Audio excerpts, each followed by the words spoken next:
Okay, guys, so when you're done with your pinch pot and your design around the outside of your pinch pot with your name and your class number in the bottom, you can see on this one I have my initials, Mr. Kaser, MK, and 2DB for Mrs. Becker. Okay, so now we're going to add our coils. So how do we add our coils to our pinch pot? Well, here's what you do. You take your clay I give you, which will be a hunk of clay, okay, and you make it into a rope by squeezing it a little bit. So I'm squeezing it out, down into a rope, okay? Then I take my clay and I start to roll it out. When I roll out my clay, I have to go all the way across my hand. Because if I just go back and forth like this, if I just do it a little bit like this, it's going to turn into a flat tire. It's not going to be a rope. It'll be flat like that. See how it's flat like that?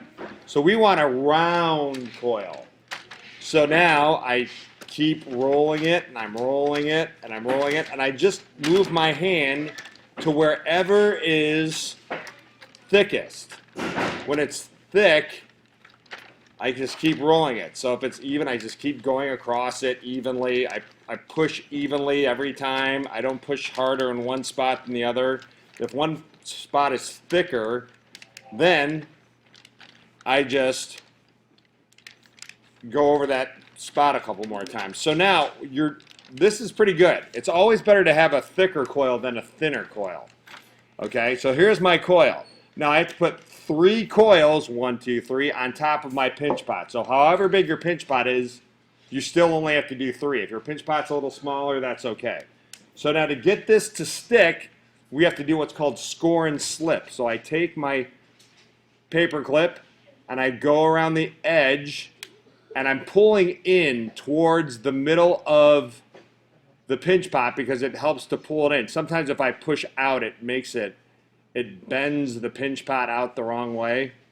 Okay? We don't want to do that. And what happens is these lines on here that I'm making, I'm roughing up this edge because when I put my coil on top of this, I'm going to put the same marks, or I'm going to score my coil the same way. And I like to go from one end to the other because then I can kind of hold it with my fingers. So I slide my fingers down and I just make the marks in between my fingers. So I go the whole way down, okay? And on the way back, I'll just kind of crisscross them and go back over them the other way. Now when I go to put my coil on, my coil is going to be bigger than my pinch pot. So what I'll do is I'll see how big it's going to be the first time. I'll just kind of lay it on there. And then I twist my coil, okay, so I know where it's going to be. Now, if you want your pinch pot to go out a little bit, or if you want your pot to go out a little bit, you put it on the outside of the pinch pot. If you want it to be to go in a little bit, you put it on the inside. If you want it to go straight up, you put it right on top of the middle, okay? So what I'll do is I'll take my slip and I'll just dab my finger in the slip and I'll touch my finger to those marks on my coil and on the top of my pinch pot. I'm not taking slip and rubbing it all over my pinch pot because then it makes it weak.